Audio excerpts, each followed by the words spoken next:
This is the Real Love Talk podcast, where communication is key and we keep it real about love and relationships. If marriage is your goal, you're in the right place. Here's your host, Shanique Luke. Hello and welcome to another episode of Wifey Wisdom. I'm so excited about this session.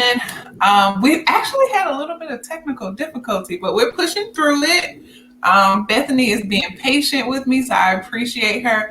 So we're going to make sure y'all get this information today, okay? So for those of you who are new here, welcome. Wifey Wisdom was created as a platform to help women who desire marriage just have a resource, just helping them to get in on the conversation. So this is just a candid, transparent conversation between women who are legally married, helping the women who desire to be legally married. So we're just going to be talking about Bethany's journey to marriage and just her experience with it. And ultimately, my goal is to let you know that there's no cookie cutter perfect way to get to the place where you desire, which is a committed marriage. So if you don't know me, my name is Shanique Luke. I'm a love preparation coach, and let's just jump in, right? So Bethany, thank you so much for coming back. No problem. And we're gonna push through and make this work. So tell me, how long have you been married? Okay, so it's been almost 10 years. We celebrate 10 years in March of next year. And so we got married in 2012. We started dating in 2007. So we've been together for a long time. Okay, and then I'll take a step back because I'll kind of bring y'all in. We did this, and it was not recording, so I apologize. Bethany is my soror, and that's how I have the opportunity to know her. But I apologize, I didn't give her the opportunity to introduce herself. So we'll just take a step back really quickly. Okay. All right. Well, I'm Bethany. Again, I've been married for almost 10 years. We have 3 children. We have 2 sons and a daughter. My oldest is 15, almost 16. Then we have an 8-year-old and a 4-year-old. The girl is the 4-year-old. So she runs the house. Yeah, my little one, she runs my house too. I was giving Bethany a hard time earlier because I said she looks like she's 15. No, youth is blessing you. Okay, you do not look like you have a 15-year-old, or 14-year-old. Thank you, because it's rough because he's like 6 feet tall. Yeah, just like whatever at this point. That is a blessing. Okay, so let's go back into how did you guys meet? Okay, so we met at Georgia State. She wasn't my line sister yet, but my soon-to-be line sister in the future. She had won Miss Black and Gold, and so she was doing a program for her platform, like for breast cancer awareness. Mm-hmm. And Markel's an alpha, so he was there. And I was writing for, I think it was the Signal Girl. I don't remember. I wrote for a few stuff that we don't bring up now. Anyway, so I was like, well, I can always, I can do a breast cancer awareness story anytime, right? So this would be a good story to cover. So I went, and he was there, and he said he saw me when I came in because I didn't know anybody. The only person I knew was my soon-to-be line sister, and again, that was like a little bit because I had did a story on her for Miss Black and Gold. Mm-hmm. So he saw me, and so he sat in front of me, and he turned around and he introduced himself, and I was like, oh, like I knew he was going to be trouble. I wasn't sure what the trouble was going to be because I was dating my oldest son's father at the time. We were very on and off. Really off at this point, really, but I mean, whatever. But I wasn't thinking about anybody else at the time. But when I saw him, I don't know, it's just like I just knew that he was gonna be some trouble, and he was. But good trouble, right? Okay, go ahead. I didn't tell you this the first time. Mm-hmm. So when I got home, I went and I added him on Facebook, right? Oh, You're not supposed to do that. But I didn't, like, I just met him. You know, I was new to campus, kind of. I didn't know, like, I didn't really know anybody but the people I went to high school with. So I added him because I didn't want him to forget me. And so literally, like, 10 minutes later, 20 minutes later, he DM'd me and was like, dang, that was quick, wasn't it? I was like, well, I mean, you in my DMs quick, ain't you? So, but let him tell it. I was stalking him, but he was stalking me, so whatever. But I didn't tell you that earlier. He saw you when you came in. He did. And then he was in my DMs. So when you added him, was it just the intention, like, oh, I can know somebody, or did you like have an eye for him at that point? So I didn't, right? I mean, I thought it was cute, but like I said, I wasn't really thinking about dating anybody else at the time. I just, something was just like, you know, he seemed nice. I don't, you know, I should add him, and you know, but I remember thinking like, okay, I'm gonna add him because I'm not trying to date him or whatever. So I don't need to wait no time and, you know, be no kind of way. Cause right. So there was like no, you know, how we try to come off a certain way.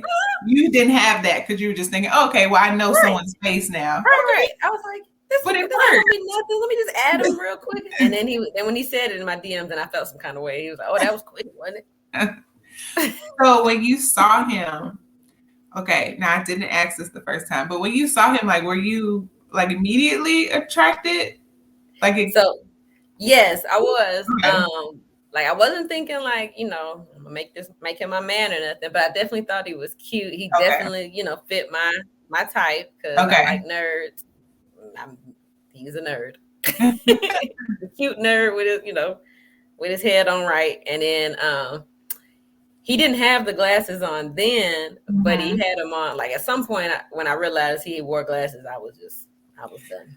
Yeah. So when you saw the glasses, you were like, oh yeah, this is it for me.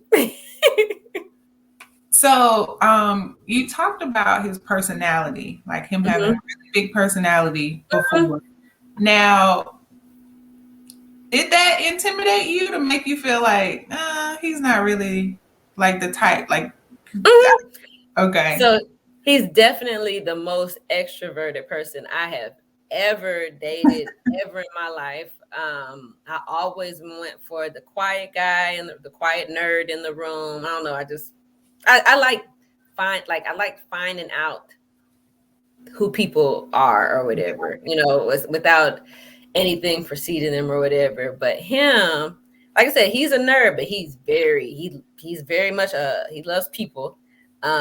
He was, I like to say, the big man on campus because when we were undergrad, like we can go to Walmart or anywhere. Here's my cab, blah blah blah, blah. Whatever. I told him he had groupies. I can't remember what he called them. Encouragers. I don't know, some mess. I can't think of it right now that he called them. But yeah, so it didn't intimidate me because I always feel like if that's what you're trying to be into, if you're trying to juggle and all that, like not like I can show you how to juggle too, but I'm just saying, just let me know what you want to do because I can do me as well. So yeah. So how long was it from the time that you guys met until you guys became a committed couple? So we met in April, like the beginning of April. I only remember that because of Facebook, because I added him that same day. And then we got together for real, and that September. Because I was telling you about how I need titles. You know, like I said, I'm not trying to, like, I promise I'm not trying to pressure you. I really enjoy you. Like I said, you if there's a list, you number one. I said that, right? But like people are asking me out on dates, I like to eat. I might got a date this Saturday. I'm just letting you know that I'm gonna go. You know what I mean? And you know, because we're not together. And that Wednesday, he was like, you know, will you be my girlfriend? So it was hard. Was it easy for you to cancel that date? Oh yeah, it was. Okay. I mean, he really, Markel really was like. I mean, there really wasn't anybody else on the list, but Yeah. I just always feel like, I mean, You were open to if date. you ain't my man and I'm hungry, I mean, he my friend. Because he, these other folks, it wasn't like they were strangers. They was, Right. my friends. Oh yeah, I got They you. would Okay. feed me, and then somebody might say something to you, and I'm gonna be like, yes, that was me. I was there. Yeah. I ate. That's so funny to me. So now that you guys are getting a little bit serious, kind of moving in that direction, did you know that you guys would be where you are now, like just from starting to get serious with him? So, like I said, I always thought he was special. Like I knew he was gonna be this big important piece. I didn't know how. I could never have imagined where we are now, just in general, just because I didn't know what marriage was supposed to look like. Or like I didn't have an example, that I really wanted to follow. So I could never have imagined that I would be like this with my husband in this lifetime. I don't know, like, my parents are divorced and then they like lived together afterwards. It was weird. As a child, I ain't ask no questions. Yeah. And so, but I just didn't. I don't know. I don't know what I thought love was. So I could have never imagined where we are now, which is awesome. Yeah. Yeah. I mean, I think it's always interesting to see or hear, I should say,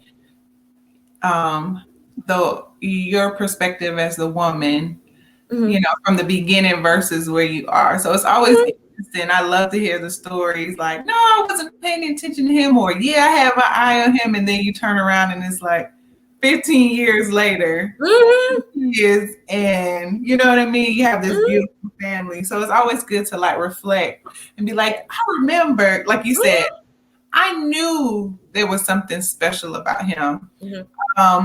So now that you're like, you have your son, you're going into this new relationship.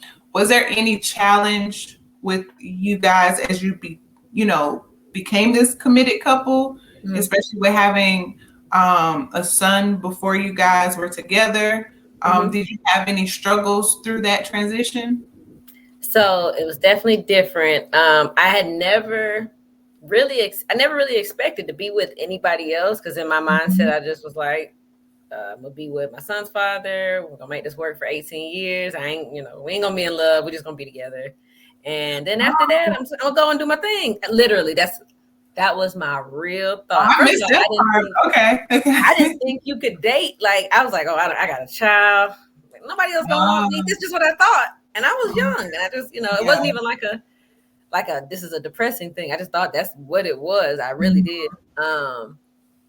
So when when Markel kind of made it known that, he wanted to date me, he knows that I have a son, and he knows that he said, I'm a package deal, and, and just all these things. And he was up for the challenge.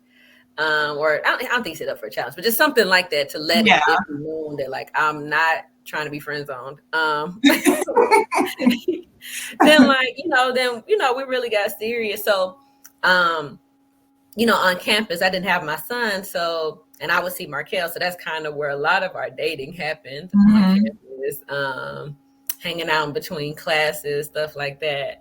And then, we did Netflix and chill before that was even a thing. We would order some wings, and he would come over, because I was at my mama's house, with the crib in my room. And we would watch a movie or whatever. And, my mom would watch Emmanuel, and I could go to Markel's dorm and do the same thing there. So we didn't, wasn't like it. I don't know. It didn't seem hard at the time. The only thing that was difficult was when my son's father was, like, I guess, trying to get more involved with my son. And it wasn't always that way. Because, like I said, we were young. I'm not, like, trying to bash him or nothing. Everybody has to grow up in their own way. And I had to do a lot of growing, too. So then there came a point where he was like, I want to be more of a real father to him. and we kind of already had like a family going on over here. So it's like, and it's like, okay, sure. And so trying to piece that together is always interesting, but that has grown leaps and bounds. Like I said, that's a whole nother show one day if you ever want to do it, because it's okay. it's really all God, where we came from in that relationship to where we are now in co-parenting and just everybody being on one accord from my oldest. So that was really the biggest challenge. Okay. And I wanted to kind of go back. You talked about feeling like nobody would really want to be involved with you because you had a son. I know that's a feeling that a lot of women have once they have a child and then they end up with someone else, or trying to just start fresh.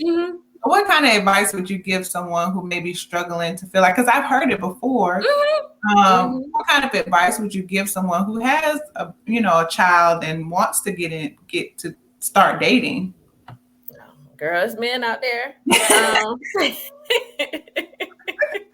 is. I mean, good men out there that'll do that role if need be. That'll be that whatever you need. If you need that father figure in your child's life, there's men out there that are willing to do it. They really are. Keep your watchful eye, because it's weirdos out there regardless. Don't let any red flags with your children, just go, unnoticed or whatever. But other than that, they're out there and they, good men that'll, take care of you and your children. Yeah, and I think sometimes you just have to hear someone say that in order to just be open to it, because I've had conversations with my girlfriends who have kids and, want to be married, but feeling like I'm not going to even try because, I don't want to get rejected, or just even being open to dating.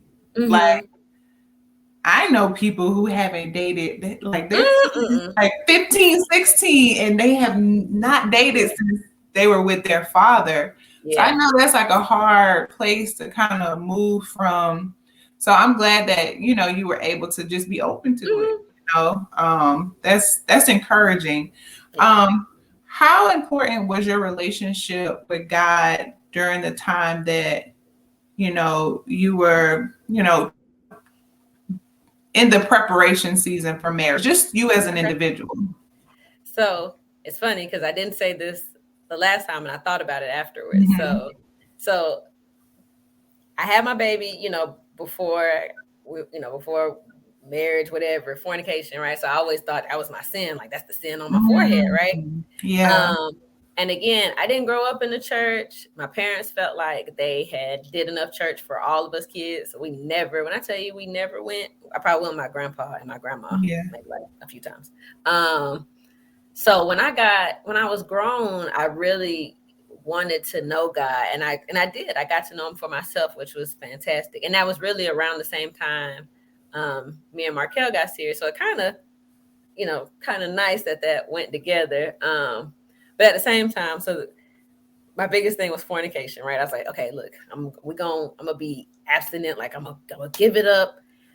We're gonna stop for a while. So just to make sure that we have more than that or whatever. Girl, I fail every time. I'm so thankful that the Lord loves us regardless.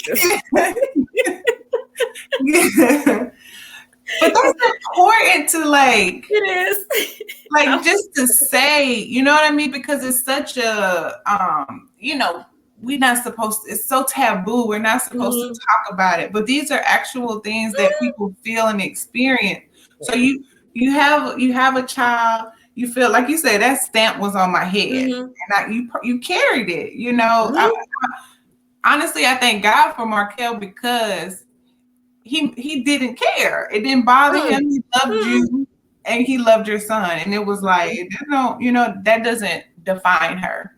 Yeah. So it's really important to even be able to say, I failed, but you know what I mean? I still move past it. And sometimes we just let that stuff define us so much and keep us right. It paralyzes us. And then it prevents us from living a blessed life. Imagine if you let that define you and then it kept you from that relationship. You wouldn't be here today. Or like, having your family, your baby girl, your other son, you know what I mean? So it's like we have to have these types of conversations so that it's like, okay, if she did it, it's, I'm trying to do better, but I'm not perfect. Let me just keep moving forward, So I appreciate you sharing that because I feel like it makes a difference because we just punish ourselves so much. Go ahead. I'm sorry. No, it's okay. No, and what was great about Markel is that his parents have been married as long as however, like he's 35. So that whole time they got married, I think right after they had him. But his mom has a daughter, so he has an older sister, and so he always felt like, that's ridiculous for me to not. People can have their own standards and who they want to date. There's nothing wrong with that because would I want to date somebody with kids? Probably not. But he was like, my mom did the same thing. Is she not deserving of love? Like he, like that was a real thing. And I always felt like with my son, again, I have physical proof of my fornication, but everybody was doing it. You know what I mean? Just because, just because folks they get pregnant or had, or did whatever with their babies. Like, so so that was a big thing for me growing up too. Like to not let that block. The blessings that God had. Like he loved all the rest of us. Yeah. He don't love you too, so yeah. Yeah, I always it's something, not to be super churchy, but my pastor talks about what you do in the booth in the back. And it's like you say, the only difference is we were all doing the same. We were all doing the same thing. It's just that I have proof of what I was doing in the back or whatever. So it's like, and that does not discount God's love for me. Nothing can separate us from his love, nothing.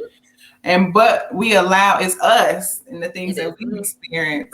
We beat ourselves up because we made a mistake. But the truth is, we're always, even when we're the most perfect, quote unquote, perfect person that, we try to do everything right. We're never going to do it all right. We're never going to be perfect. So it's just important to have conversations where it's like, no, this doesn't define. We all make mistakes and God still wants to bless us. And that's just what it is, But it's, religion teaches us so many wrong things about who he is. And even like you said, I had to establish a relationship with him myself, not based on my grandparents or my parents, So being able to do that with your husband is really important. All right. So when you were in that phase of becoming a wife, was there anything that you struggled with as you moved into that marriage or into your marriage?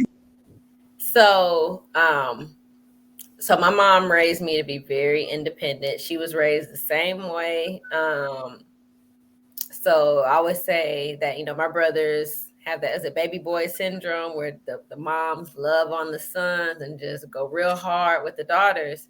And so that's what happened with me. That's what happened with her. Like my uncles, bless their heart. With some of them, they watch But so I was that way. And, that kind of attracted Markel to me, that I just was kind of doing my own thing or whatever, a little bit. But he still wanted to take care of me. So when we got married, in my mind, I would keep my stuff separate. I kept everything about my oldest separate, which was crazy because Markel was like, we putting all this together or whatever, right? But he would be saying that, but I wasn't receiving it. And I can't remember where I was when I just sat and realized that's what he was saying. Like, we're all one. Like, so that was something that I struggle with. My own expectations of myself as a wife and a mother. I struggle with that as well.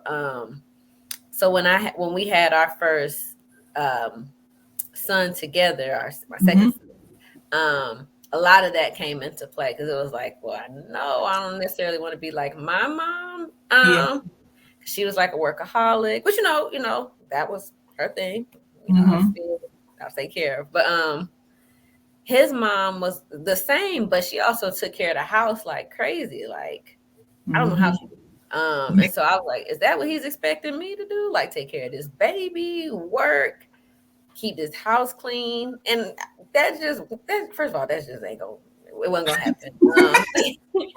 And he said something that was it was just so plain, but it was so freeing to me. It was something like, I don't care what this house look like.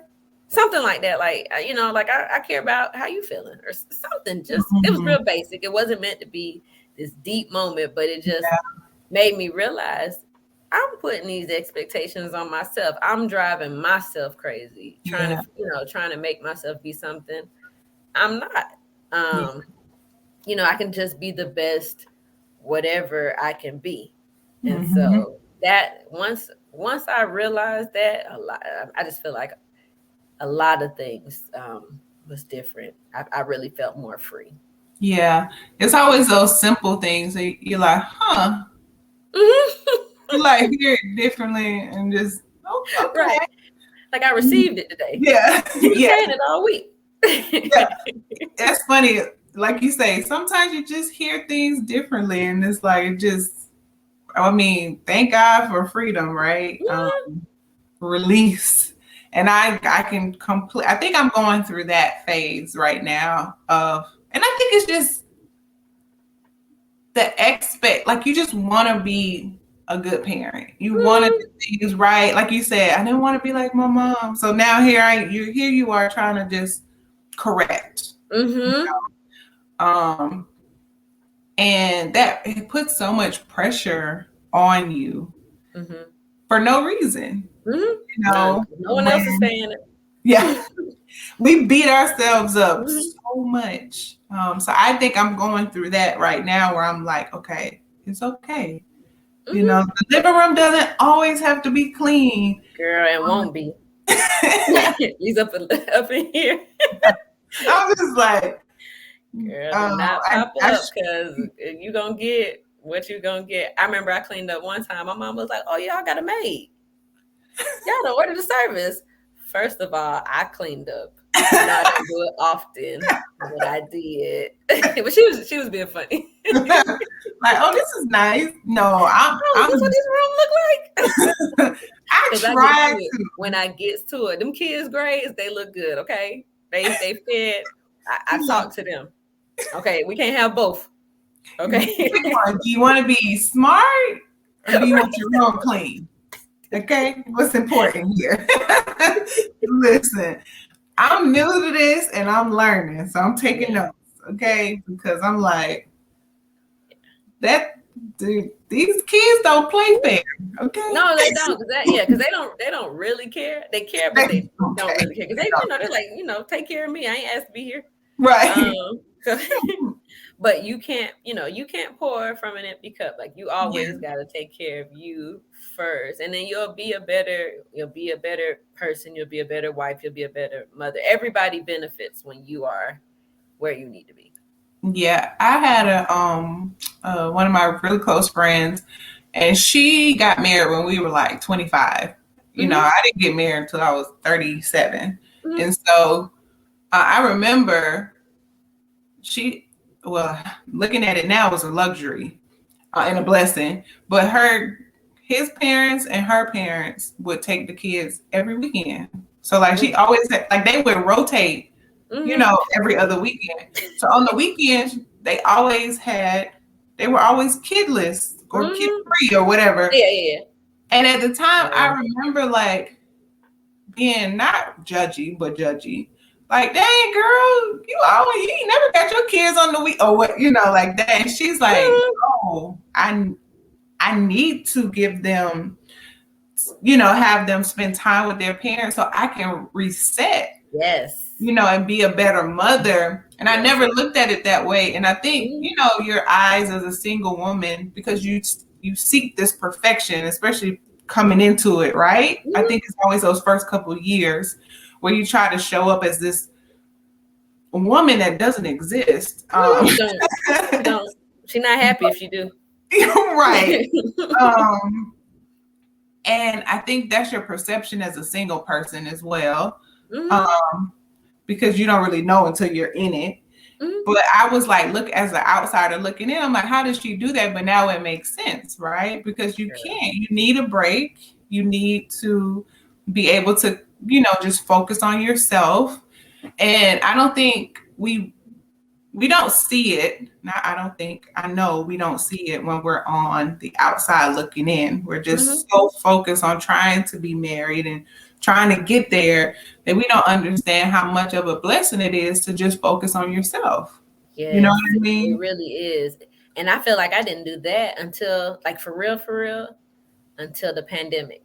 I took leave all last year and I was home with my kids.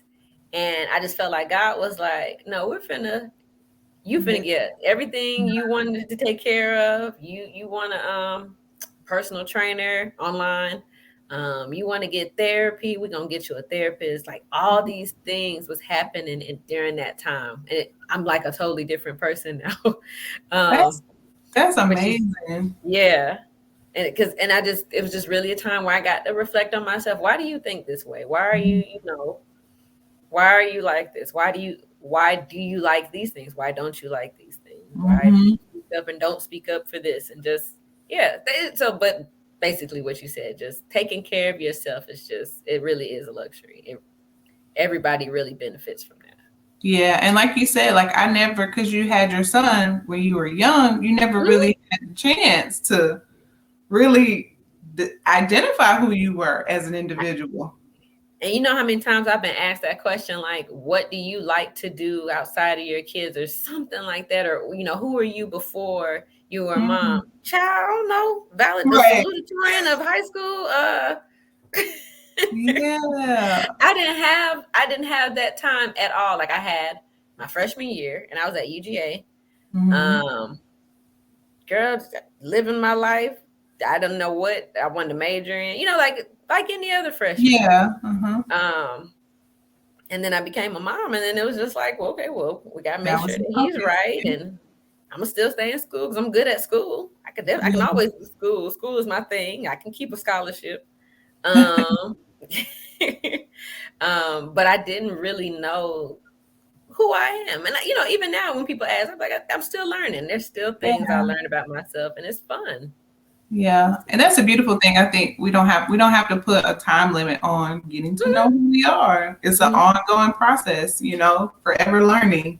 And we think there's supposed to be this certain place where it's like, okay, we finally have it together. And I'm 40, and I'm like, okay, still learning. I'm quick to tell folks I ain't got it all together. Is that what you see? What picture is it?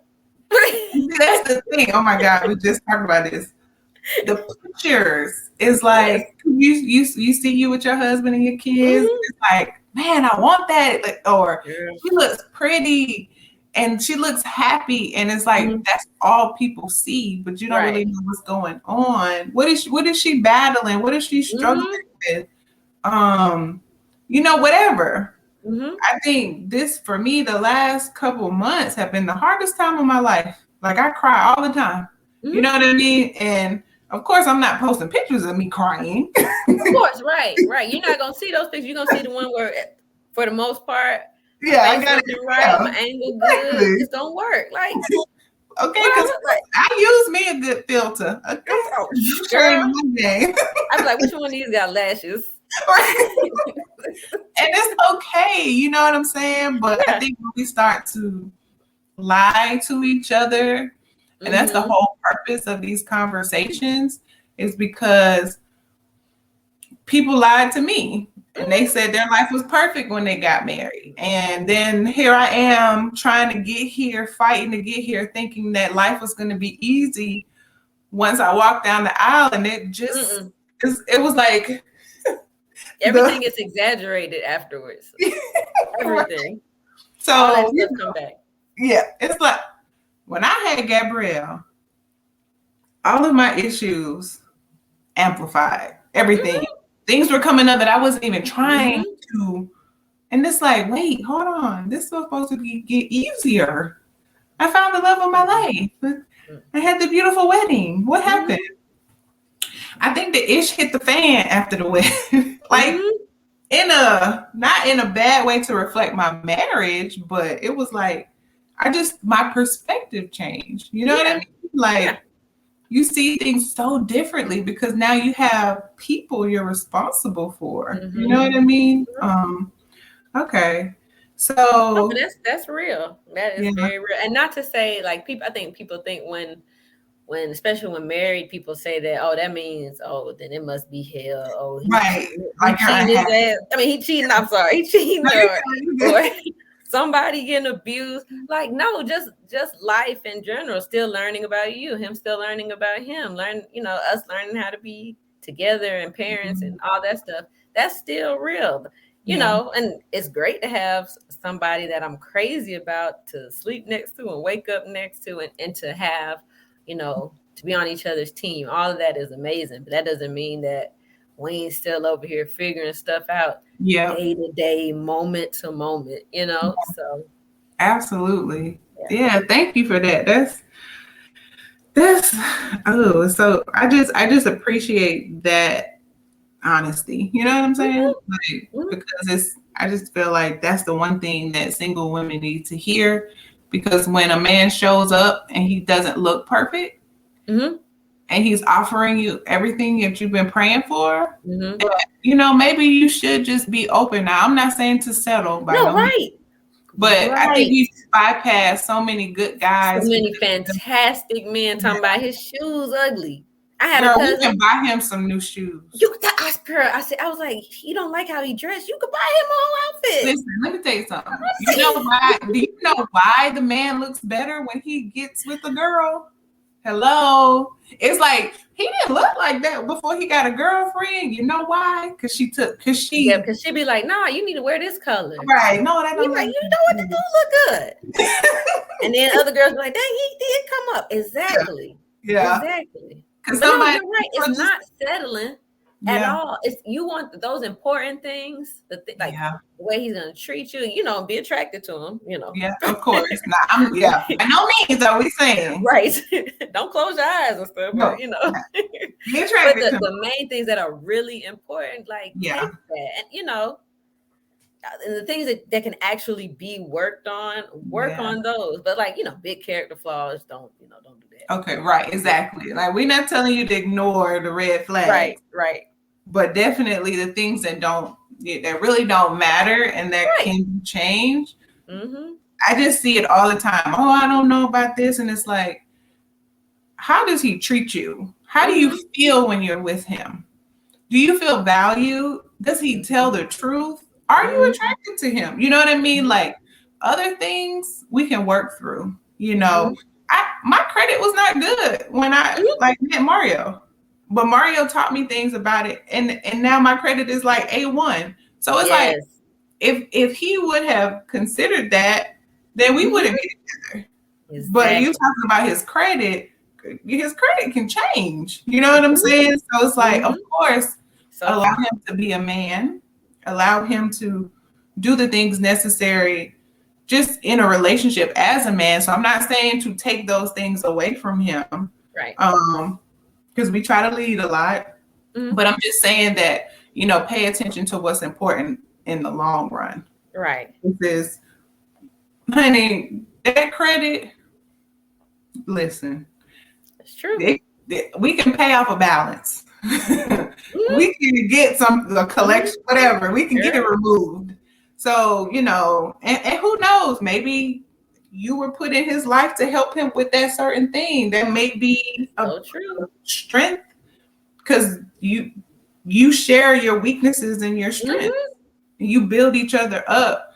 So I think my whole point in having these conversations is so that women understand that it's not gonna be cookie cutter. It's not gonna be perfect, but you can still be successful in your marriage through different speed bumps and trials or whatever issues in life. and that no one's perfect. At the end of the day, we're not perfect. Right. Okay. So if you could give yourself, your single self, one piece of advice, what would that advice be? Okay. So I told you earlier about, like, I was the one that would go in the phone, I would go in the email. I got to see talking to other women some kind of way. And then after a while, it's just kind of one, like, if you go looking for something, you're gonna find it. You're gonna turn it into whatever it is you're looking for, right? Mm-hmm. And I just had like a come to Jesus moment, like, well, one, I don't want to be in a relationship where I feel like I got to do that all the time. Like, Mm-hmm. because he's not giving me any vibes to feel like he's out for the streets. So why am I doing this? Right. It's like self-sabotage. And then the kind of relationship I want to be in or whatever. And girl, there really be nothing there. And then when we were dating, like, okay, I'm looking in your phone for stuff, but if you were to look at my phone, you might see some stuff that might not look right either. So, like, why am I doing this? Like, Yeah. So getting rid of that part earlier in the game, I think I would have told her that. There's a lot more stuff I would have told single me before my oldest child, before rather than single me before my husband. Like, girl, leave them boys alone. No, I definitely agree. Social media was such a hard part, and Mario was younger than I am. So when we started dating, I remember like the Twitter thing, and I never was on Twitter before. But when I started dating him, I just got into it heavy, and it started to change who I was. And I'm like, I had to take a step back from it. So I agree, absolutely with that. Okay. This platform is created for women who desire marriage. They may be a little older and they're struggling with really getting to a place where, they may be losing hope. They may feel like it's never going to happen, or just being discouraged. The ratio, the statistics, it's starting to really take a hold on their mind and what they want. So if you could give that woman who's listening any type of advice, what would it be? That's tough. I mean, so when I say like focus on you, I don't mean like you have to do that to find a man. I just feel like when you do that, the one you want will come. While you're doing your thing, whatever it is you want, to do in life. And even if that thing is to be with somebody, because I totally get that. Like, I don't think you have to be this fixed up person, to get to be with somebody good. Because I surely was not. Right. So I don't think you need to be that way. But I always felt like, I'll do me, whatever that is, school, whatever, just focusing on me, therapy, whatever. And then the kind of man that I want to attract will hopefully just kind of show up, because I feel like if you don't focus on you, like if you focus on that, then you run through a whole bunch of guys that aren't worth your time. Because I feel like they can sense that stuff. Like, I really do. And they go accordingly. Yeah. So you definitely set the tone. It's just like now, like when you're as a married woman, you go out with your single friends, and I'm telling you, men just can sense that you don't care. Your man at home, they like that. They be like, I like her. She ain't even looking at me. And you're like, oh, where was you when I was single? Or they just can sense that. I feel like. Yeah. So just keep doing you, but do something social, I guess. But so that's it. Yeah, just keep doing you, improve you. Okay. So we're moving through this pretty quickly. Do you think love is easy? So I do think that it is a choice. I think it's something that you have to think about very often. I wouldn't say I don't want to say it's hard because I don't know. That's a good question. Because so what me and my husband have, I don't want to say it's easy, but it's not tough. Like we just like love each other. You know, we went through, you know, how we want to communicate to each other. And once we got through that, it was kind of like, you know, you respect me, I respect you. I know you love me and I love you. I know you taking care of me and, you know, I'll take care of you. And it's just, I guess in that aspect, it is easy. Like our main things, and I'm kind of getting this from, I think her name is Britton Bloom. She's an influencer. And she said, have sex and laugh. And that's really it.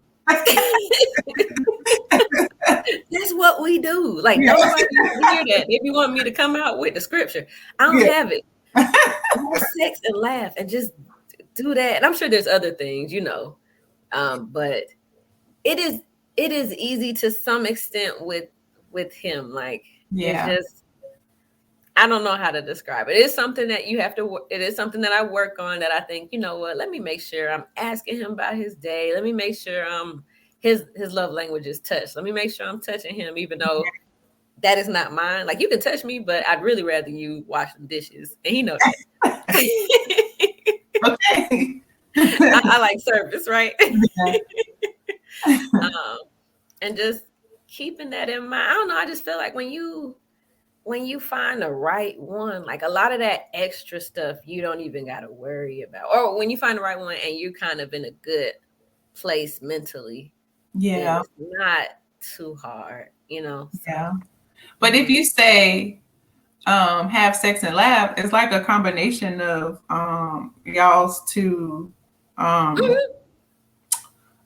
languages. You know what I mean? So it's like making me laugh is a form of service, and then sex is the touch. You know what I'm saying? So it's perfect for y'all's relationship. You know what I mean? Of course, other ways, but I think that, and I think that's what's important. Creating your own rules, like what works for you. I think the biggest issue in why we struggle so much with not getting what we want, whether it's a relationship or a commitment out of a relationship, is we're trying to do what we're watching everyone else do instead of focusing on who we are and really getting a good, like being so self-aware that it doesn't matter what your mom says or what you know what I mean? Like, or no, that's so true. Someone else doing, so that you're like, no, actually, I prefer this. This is what works for us. Yeah. And I tell people that, like, you got to, you know, when you get to a place, I got to do what worked for y'all. Because what worked for me may not work for you. You know, may not work for you. You may not like what I like. I'm kind of simple. Yeah, absolutely. And it works for him and it works for me. So, you know, but you might want other things. Don't just look at the pictures. You know, because ain't nobody taking pictures of arguments or, you know, silly stuff like, you know, going to bed. Like, why you do that? Ain't nobody taking pictures of that. So, and I always say you can hire, the person who is fighting over everything can hire a good photographer. That's easy. You know what I mean? What's going on? What's really going on, you know, behind the closed doors. So make your own rules. Absolutely. So, all right. Last question. What is one piece of game or one piece of advice that has stuck with you, whether it was grandma, your mom, your dad, girlfriend, one piece of advice that has stuck with you throughout your singleness, your engagement, or your married life that you would share with anyone listening? Okay. So in my married life, not going to bed angry is a really big deal. Like if we got to keep talking until 2 a.m, even though we got to go to work at 8, we've been to talk, like, cause I just, when you get through whatever that is, whatever the issue was, cause usually it's something that it's not small, but it's like the other person didn't see it the way you saw it, or vice versa. So I'm just mad and you don't know why, or you mad and I really don't know why. So I'm really big on making sure that, you know, if there's an issue that's like big, that's like making you toss and turn, that we talk about it and come to some kind of conclusion, you know, so that we can sleep better. That also is where that sex and laughing come in again, because that's usually what it ends in. Look, okay, all right, I'm just in year 3, so this is therapeutic for me as well. It's them, that's the secret right there. Just them two. That's it. Look, sex and laugh. Laugh. That's it. Okay, cool. Well, I appreciate your time. You know, I understand you're busy, mom, working, wife.